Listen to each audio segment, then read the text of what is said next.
Olá, meus irmãos, bem-vindos ao canal Mistério Palavra do Senhor, canal de estudo bíblico, né? A Bíblia é o hálito de Deus, a revelação de Deus para nós, né? Aplicação no nosso dia a dia. Meu irmão, minha irmã, vamos dar continuidade ao estudo do livro de Jeremias, capítulos 20 ao capítulo 24. No capítulo anterior, capítulo 19, a gente viu que Jeremias profetizou contra Israel, contra Judá, contra Jerusalém, profetizou contra tudo. Teve a passagem lá do vaso de barro, né, com Deus sendo oleiro, moldando Jerusalém, moldando Judá, né, chamada de traidora, né? E no capítulo 20 a gente vai ver o encontro entre Jeremias e Pazu. Pazu era filho de Imer, era mais alto oficial do templo do Senhor. E ele tinha ouvido Jeremias profetizar todas aquelas coisas e mandou espancar Jeremias. E depois prendeu no tronco que havia na porta superior de Benjamim, no templo do Senhor. E na manhã seguinte, Pazu mandou soltá-lo do tronco. E Jeremias lhe disse: o Senhor já não o chama Pazu, e sim Magor-Missabibe. Isso quer dizer o quê? Magor-Missabibe, quer dizer, terror por todos os lados. É um termo terrível, né? Que vocês vão ver que em Lamentações 2:22 vai estar no plural, né? Terror por todos os lados. E aí Jeremias vai profetizar isso. Pois assim diz o Senhor: farei de você, falando de Pazu, né, um terror para si mesmo, para todos os seus amigos. Você verá com os próprios olhos quando eles forem mortos à espada dos seus inimigos. Entregarei todo o povo de Judá nas mãos do rei da Babilônia, que o levará para a Babilônia e os matará à espada. Eu entregarei nas mãos dos seus inimigos toda a riqueza da cidade, toda a sua produção, todos os seus bens de valor, todos os tesouros dos reis de Judá. Levarão tudo como despojo, chama de despojo de guerra, né? Como despojo para a Babilônia. E você, Pazu, todos que vivem em sua casa irão para o exílio, para a Babilônia. Lá vocês morrerão, serão sepultados, você e todos os seus amigos a quem você tem profetizado mentiras. E Jeremias vai se queixar a Deus: Senhor, tu me enganaste, eu fui enganado, fostes mais forte do que eu e prevaleceste. Estou ridicularizado o dia inteiro, todos zombam de mim. Sempre que falo é para gritar que há violência e destruição. Por isso a palavra do Senhor trouxe-me insulto e censura o tempo todo. Mas eu digo: não o mencionarei, nem mais falarei em seu nome. É como se um fogo ardesse em meu coração, um fogo dentro de mim. Estou exausto tentando contê-lo, já não posso mais. O lamento de Jeremias, que vocês estão vendo, né? Todos meus amigos estão esperando que eu tropece e dizem: talvez eles se deixem enganar, então nós os venceremos e nos vingaremos dele. E aí Jeremias declara uma coisa importantíssima: confiança. Mas o Senhor está comigo como um forte guerreiro, portanto aqueles que me perseguem tropeçarão, não prevalecerão. E Jeremias vai maldizer outra vez o dia que nasceu. Maldito seja o dia que eu nasci, jamais seja abençoado o dia que minha mãe me deu a luz. Maldito seja o homem que levou notícia ao meu pai, que disse quando um menino nasceu. Por que saí do ventre materno? Só para ver dificuldade e tristeza, eliminado os meus dias na maior decepção? Terminaram os meus dias na maior decepção? Você está vendo aqui toda a profunda tristeza de Jeremias naquela situação, de ter que profetizar e ver a queda do sofrimento do povo dele, né? E no capítulo 21, a gente vai ver que Deus rejeita o pedido de Zedequias. Essa palavra que veio a Jeremias por parte do Senhor. Quando o rei Zedequias enviou Pazu, filho de Malquias, sacerdote, Sofonias, não é o sacerdote, não é o profeta Sofonias, né? Eles disseram: consulta agora o Senhor com nós, porque Nabucodonosor, rei da Babilônia, está nos atacando. Talvez o Senhor faça por nós uma de suas maravilhas e se retire de nós. Jeremias, porém, respondeu assim: digam a Zedequias: assim diz o Senhor Santo, o Deus de Israel, Estou a ponto de voltar contra vocês as armas de guerra que estão em suas mãos, as quais estão usando para combater o rei da Babilônia e os babilônios, que cercam vocês do lado de fora do muro. Eu os reunirei dentro dessa cidade, mesmo lutarei contra vocês com mão poderosa e braço forte, com ira e furor. Matarei os habitantes dessa cidade. Depois disso, declara o Senhor: entregarei Zedequias, rei de Judá, e seus conselheiros ao povo dessa cidade, que sobreviver a peste, a espada e a fome, nas mãos de Nabucodonosor, rei da Babilônia, nas mãos dos inimigos deles e daqueles que querem tirar-lhes a vida. Digam a este povo: assim diz o Senhor, põe diante de vocês o caminho, a vida e o caminho da morte. Está dando uma chance ao povo. Todo aquele que ficar nessa cidade morrerá pela espada, pela fome e pela peste. Mas todo aquele que sair e render-se aos babilônios, que cercam vocês, viverá e este escapará com vida. Ou seja, está dizendo o povo não resistir. O povo não resistir para a Babilônia. Deus está sendo misericordioso aqui e orientando. Né? Decidi fazer o mal, não o bem a esta cidade. Ela será entregue nas mãos do rei da Babilônia e a incendiará. Meu irmão, minha irmã, Zedequias e foi o último rei de Judá. E reinou de 597 a 586, quando houve a destruição de Jerusalém e a queda de Judá, né? Ele tentou fugir, interessante que ele tentou fugir, na história conta que ele tentou fugir para Jericó e foi capturado. E levaram para uma cidade chamada Ribla, onde foi forçado, meu irmão, minha irmã. Que coisa terrível, assistir a execução dos seus filhos e depois teve os olhos arrancados pelos soldados de Nabucodonosor. E ele morreu no exílio. E é interessante a gente observar que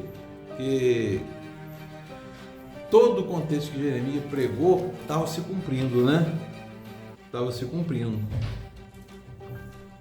E aí, meu irmão, o capítulo 22 diz assim: assim diz o Senhor, desça do palácio do rei de Judá e proclame-lhe esta mensagem: ouve a palavra do Senhor, ó rei de Judá, tu que assentas no trono de Davi, tu teus conselheiros, teu povo, que passa por essas portas. Assim diz o Senhor, administrem justiça e direito, livre o explorado da mão do opressor, não oprimam nem maltratem o estrangeiro, o órfão ou a viúva. E aqui está falando da lei, lá em Levíticos, não? E Tiago repete: a verdadeira imaculada que Deus, religião que Deus aceita é o que? Ampara o órfão, os necessitados, não oprimir, né? Ou seja, Deus está falando de justiça social aqui, porque a lei tinha uma função muito clara. A lei não podia salvar, mas ela punia e fazia as pessoas andarem nos caminhos do Senhor. Mas a lei tinha uma preocupação muito grande com o quê? Com o próximo, o amor ao próximo, com a justiça social. E nada disso foi feito. Deus fala através de Jeremias: juro por mim mesmo que esse palácio ficará deserto, meu irmão, minha irmã. E aí, cá embaixo vem: pois o Senhor fez uma coisa e destas grande cidade. Eles responderam: por que abandonaram a aliança do Senhor, do seu Deus, e adoraram outros deuses, prestaram culto? Aqui Deus está cobrando, através de Jeremias, o que? A idolatria, né? Não chorem pelo rei morto, nem lamentem sua perda, chorem amargamente por aquele que está indo para o exílio. Está falando aqui de Zedequias, né? E quem está falando aqui, o rei morto, está falando de Josias. Josias foi o último rei piedoso. Porque assim diz o Senhor acerca de Salum, rei de Judá. Salum, meu irmão, é um nome comum, de uma pessoa comum, chamada Jeoacás, né? Significa o Senhor agarra, significando o Senhor agarra, né? Porque diz assim o Senhor acerca de Salum, rei de Judá, seu sucessor de seu pai Josias, que foi piedoso. Dali para frente ninguém mais foi piedoso, que partiu deste lugar.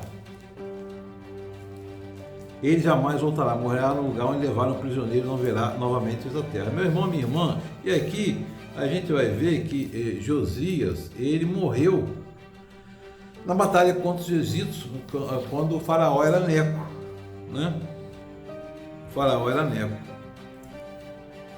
Interessante a gente observar também que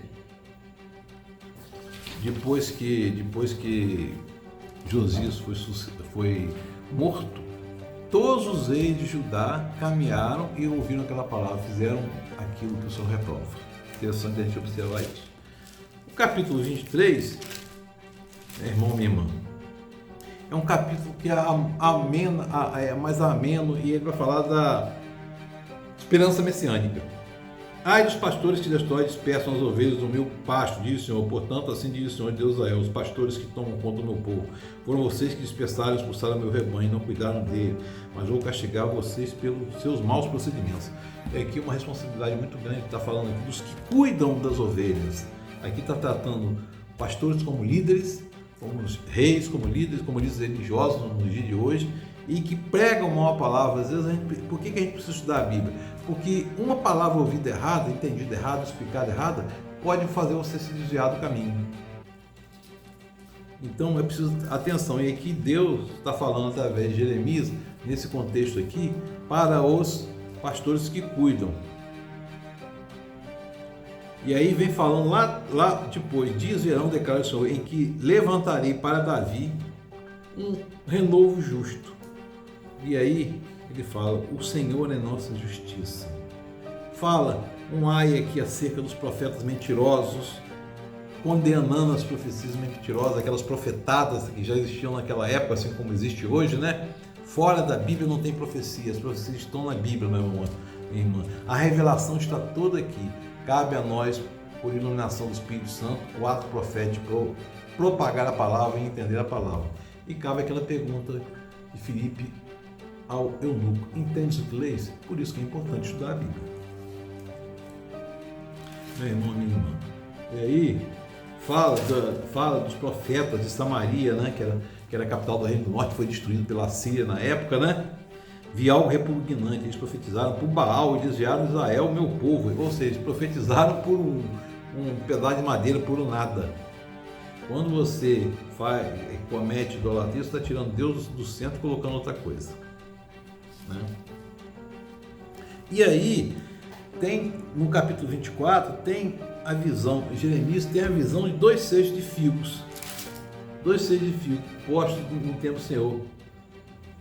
Isso aconteceu depois que Nabucodonosor levou Jerusalém para o exílio de Babilônia.